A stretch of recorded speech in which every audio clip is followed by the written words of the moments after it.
और फिर हम क्या कहते हैं, सारा विश्व हमारा कुटुंब है, एक ही परिवार है। ये झूठ हमने खामखा अपने लोगों को इस आदर्शवाद में रखा है कि न वो कभी जिंदगी में आदर्शवाद होगा, लेकिन इसकी सनक में सदियों से आप गुलाम बने रहेंगे। नहीं नहीं, पूरा विश्व हमारा है, पूरा विश्व हमारा है। पाकिस्तान बन गया, बांग्लादेश बन गया, अफगानिस्तान चला गया, इंडोनेशिया चला गया, ईरान चला गया, हमको कोई नहीं, पूरा विश्व हमारा है। कोई मान नहीं रहा आपकी बात को, कहीं आपको छोड़ा नहीं जा रहा, यहां पर आप रह नहीं पा रहे, संविधान में आपके दखल हो गई है, संसद की बात देश मानने को थे, लेकिन पूरा विश्व हमारा है, पूरा विश्व। ये विश्व कुटुंबम का नारा देखने सुनने में बहुत अच्छा लगता है, कुछ चीजें स्लोगन की तरह होती हैं, लेकिन जमीन पे उसका कोई मतलब नहीं होता। अगर पूरा विश्व आपका है तो दुनिया में आप क्यों पीटे जा रहे हैं? दुनिया भर आपके लोग क्यों आपके खिलाफ हैं? फिर तो आपको दुनिया का सबसे पावरफुल देश होना चाहिए था। कमजोर आदमी शांति की ज्यादा बात करता है, क्योंकि उसके पास कोई रास्ता नहीं होता। मजबूत आदमी तय करता है कब शांति होनी चाहिए और कब शांति नहीं होनी चाहिए। मजबूत आदमी अपनी शक्ति का प्रदर्शन करता है, और जब शक्ति का प्रदर्शन होता है तो शांति स्थापित हो जाती है। शांति को भंग करने वालों को पता है कि अगर हमने शांति भंग की तो यह शक्ति का प्रदर्शन ऐसा करेगा कि हमारी नस्लें याद करेंगी कि हमने शांति भंग करने की कोशिश की। लेकिन हमारे हाथ में कुछ नहीं है, एक डंडा भी नहीं है, और हम कहते हैं हम शांति चाहते हैं। कौन पूछ रहा है आपको? कहां की शांति, कैसी शांति? इसलिए जो आपने विषय रखा है उसमें मेरे लिए जो सबसे महत्वपूर्ण बात यह है कि मैं राज्य को यानी देश और नेशन को अलग करता हूं। राज्य सरकार है, न्याय व्यवस्था है, संसद है, पुलिस है, यूजीसी है, विश्वविद्यालय, ये सब राज्य के हिस्से हैं। हम इस राज्य के हिस्सों को ही राष्ट्र समझ बैठे हैं। इसलिए हमारी बीमारी यह है कि हम कभी भी राष्ट्र की बात नहीं करते, क्योंकि राष्ट्र की बात जब करेंगे तो उसमें भूमिका मेरे से और आपसे शुरू होगी, प्रधानमंत्री से नहीं शुरू होगी, और हमें दूसरे की तरफ नहीं जाना होगा। नहीं नहीं, उनको यह करना ही नहीं। जिस दिन भी राष्ट्र की बात ये चैतन्य समाज सोचने लगेगा, उस दिन आप ये मांग नहीं करेंगे सरकार को ये करना है, सरकार को ये कानून बनाना। कानून तो इस देश में किस चीज का नहीं बना? क्या कानून से रुक रहा है?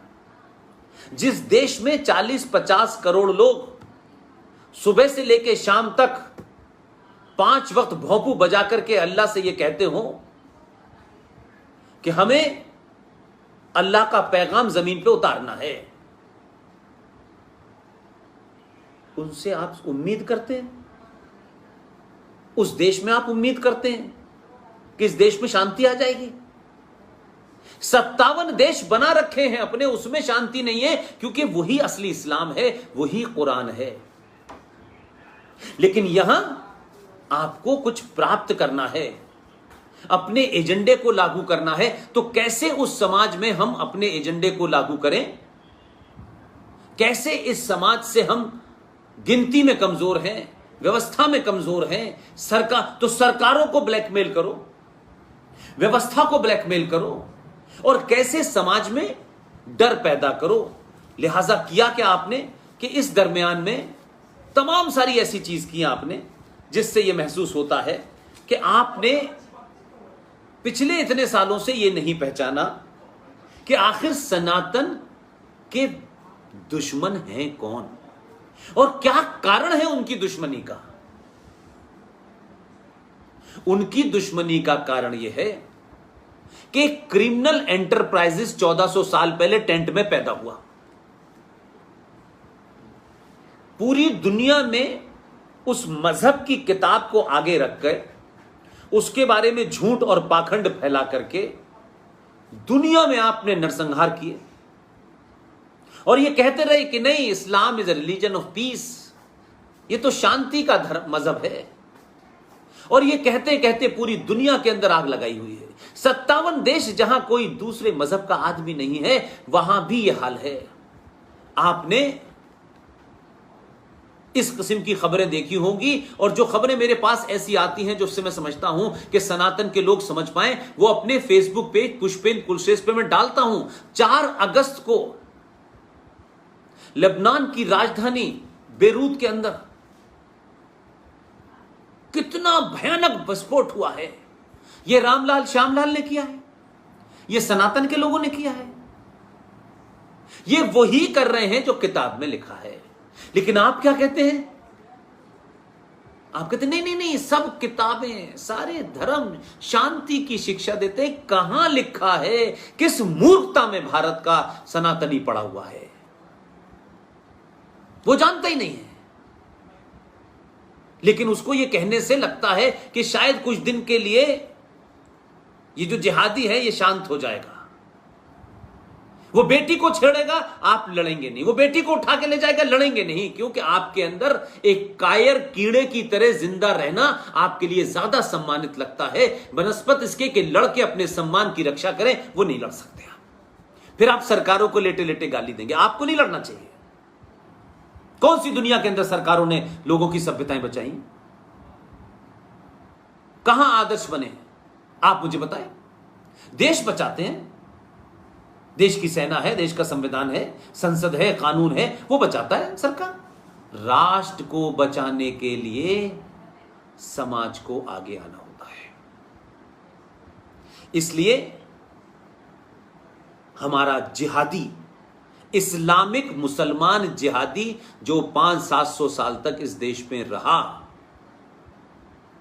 और वो जिहादी जो 1947 के बाद इस देश में रहे, वो एजेंडे के साथ थे। इसलिए जो बातें मैंने कहा कि हमारे बड़ों को बतानी चाहिए थी, संगठनों को बतानी चाहिए थी, वो नहीं बताएंगे आपको, क्योंकि उन्होंने भी अपनी दुकान चलानी है। उनको लगता है कि हिंदू जितना मूर्ख और कायर रहेगा उतनी ही उनकी दुकान चलेगी। लेकिन वो ये नहीं समझ रहे कि धीरे धीरे उनकी दुकान भी लुटेगी एक दिन। तो आप तो उन जिहादियों के एक तरीके से काम कर रहे हैं कि पहले अपनों को समाप्त कर रहे हैं, अपनों को मूर्ख बना रहे हैं, अपनों को कायर बना रहे हैं, और जब जिस दिन समाज कायर हो गया उस दिन वो आपको समाप्त कर देंगे। जब आप कहेंगे अरे ये कैसे हो गया, तो हो जाता है, फिर इतिहास में नहीं मिलता कि वहां आप क्यों खत्म हो गए। लिहाजा जो सबसे बड़ा दुश्मन है सनातन का, वो है इस्लामिक जिहाद और इस्लामिक जिहादी। सारे शब्दों में मुसलमान, मक्कार मुसलमान, पढ़ा लिखा मुसलमान, ये सब सनातन के दुश्मन हैं। दूसरा है ये जो मिशनरीज आते हैं इंग्लैंड से, अमेरिका से चल के, इन मिशनरीज को भारत के अंदर ही गरीबी नजर आती है। यहीं इन्हें दया और करुणा इनकी निकलती है, यहीं मदर टेरेसा पैदा होती हैं। ये मदर टेरेसा कभी सऊदी अरब में जाके मानवता के लिए काम क्यों नहीं करती, जहां हर जुमे के बाद किसी के हाथ काट दिए जाते हैं, किसी को गोली मार दी जाती है। वहां जाकर के बताएं मानवता क्या होती है। जहां शरिया लागू है वहां बताएं कि औरत को जमीन में गाड़ करके पूरे लोग पत्थर मारते हैं। वहां नहीं जाते। लेकिन क्योंकि इन मिशनरीज का एजेंडा है कन्वर्जन, गिनती बढ़ाओ, गिनती लोकतंत्र और जमहूरियत में महत्व होती है, क्वांटिटी महत्वपूर्ण होती है, क्वालिटी महत्वपूर्ण नहीं होती। और फिर सरकारें बदलो, और फिर सरकार बदलने के बाद सुप्रीम कोर्ट के 5 जजों का ऑर्डर शाहबानों पे आए, उसे संसद में बदलवा दो।